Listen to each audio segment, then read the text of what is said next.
Je m'appelle José, j'ai 37 ans, je fais des costumes depuis l'âge de 17 ans.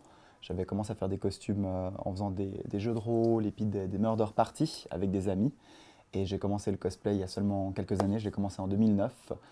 Et puis voilà. Alors, je m'appelle Sid, qui est mon nom de cosplayeuse aussi. Je suis employée de commerce, j'ai 23, bientôt 24 ans. Je fais du cosplay depuis 2010, donc ouais, ça doit faire 5 ans. Le cosplay est l'activité de confectionner ou d'acheter un costume de personnage fictif, qu'il soit de comics, manga, film de science-fiction, roman, et de le porter. De le porter pour son plaisir personnel, pour se balader en convention ou dans un shooting, ou pour passer un concours ou autre.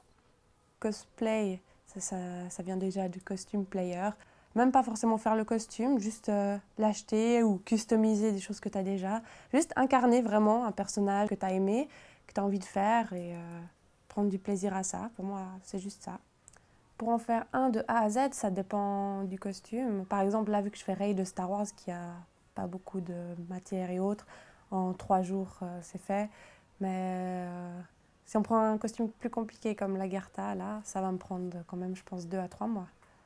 J'ai pas des masses d'argent, donc c'est vrai que parfois, j'ai fait le début de mon cosplay avec des matériaux qui sont pas trop chers. Puis dès que ça commence à se compliquer, je mets un peu en retrait, le temps d'avoir le matériel. Mais j'évite de faire des costumes qui ont besoin souvent de trop, déjà de peinture, ça coûte vite cher la peinture, ou de tissu assez noble. Sinon, ouais, ça revient beaucoup trop cher. Si tu es sur un costume et que tu dois le finir pour une date précise, tu peux y passer tous les soirs de ta semaine, directement quand tu rentres du boulot, donc c'est peut-être une vingtaine d'heures par semaine. Et puis après, en période soft, ça peut être 2 ou 3 heures par semaine, je pense. Grosso modo, c'était surtout la fabrication du costume qui m'intéressait. Le temps passé à découvrir comment fabriquer les trucs. Puis ça reste encore aujourd'hui, et là, ce que je préfère, c'est bricoler. Le portage du costume, c'est peut-être les 20% de plaisir après, mais c'est la confection du costume qui me plaît le plus.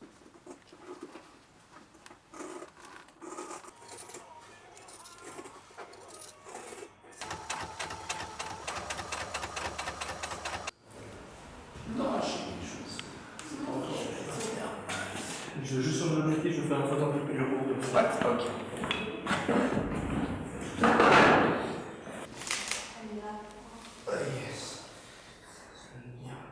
Quand on se rend compte que dans 2 jours, c'est la convention, qu'on est sur scène, et qu'il y a un groupe qui dépend de nous, ça m'arrivait de ne pas dormir, de boire beaucoup de Monster, de ne pas manger. Et vraiment, j'étais pas très bien, j'étais crevée, épuisée. Mais je sais que si j'avais abandonné, puis que j'avais mis mon costume de côté, puis que j'avais lâché tout mon groupe, que j'avais pas été sur scène, ça aurait été pire. Mais ouais, c'est très rare. Quand on le fait une fois, après on dit non, je m'y prends à l'avance maintenant. Je suis bien conscient des heures de vie que je manque à passer à faire ces costumes et à ne pas profiter de relations publiques ou autres. Il y a certaines périodes de l'année qui sont faites pour ça. L'été, je suis plus en train de boire des verres et des apéros en fait, sur les terrasses des bars, mais non, j'estime pas que je perds des heures. J'ai toujours aimé me déguiser un peu quand j'étais petite, à sortir des vieux habits d'une cave, couper dedans et machin. On se déguisait beaucoup avec mon frère et ma soeur. Puis un jour, je suis allée au Polymanga à Montreux et j'ai vu qu'il y avait des gens déguisés, mais pas comme moi, vraiment avec des robes sublimes, magnifiques, des épées.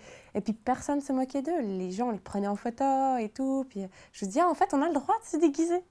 C'est possible, c'est pas une honte. Et puis là, je me suis dit, moi aussi, j'ai envie d'essayer. J'avais acheté mon premier costume pour voir ce que c'était. Et puis j'ai vu qu'il y avait des bons retours. Il y a des gens qui viennent te dire, ah, j'adore la série que tu as choisie, c'est cool. Puis petit à petit, on commence à dire, ah, ça j'aimerais, ça n'existe pas. Allez, je vais le fabriquer. Je m'habille d'une manière que je ne le ferais jamais en vrai. Par exemple, des fois, mettre des talons pour un costume. En vrai, c'est no way. Je ne mets pas de talons ou des coiffures spéciales, des jolis maquillages. Le cosplay, il permet ça également, c'est sûr. Ah, il faut, je fais pas la grimace, ça donne moins bien.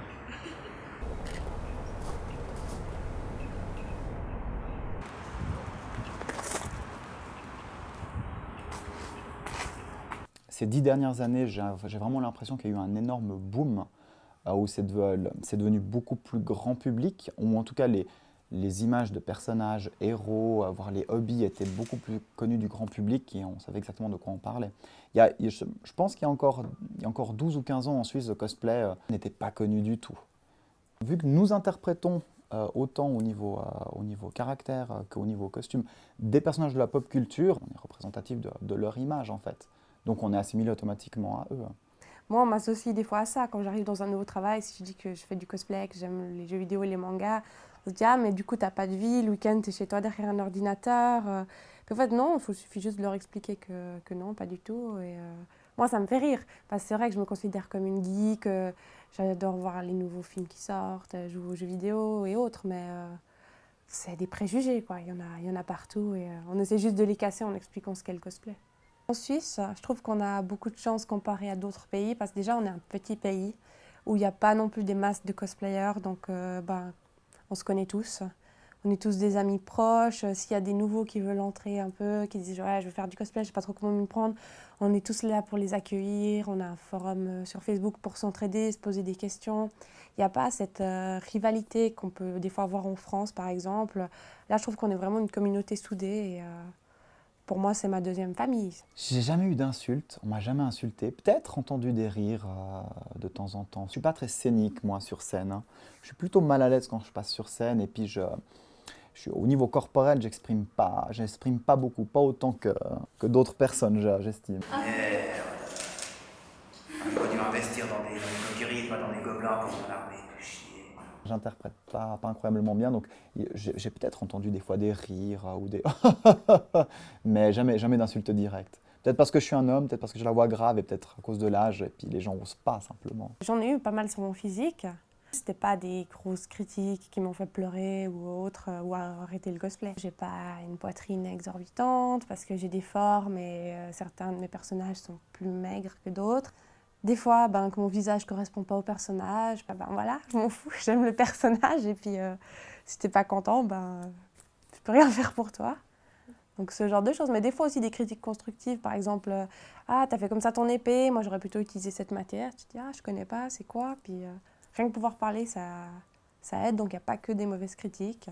Je pense qu'il faut quand même pas mal de courage pour faire un costume, le porter, aller sur scène avec, donc je pense pas que c'est une excuse le cosplay parce que j'ai envie de m'extérioriser, c'est vraiment une passion comme une autre.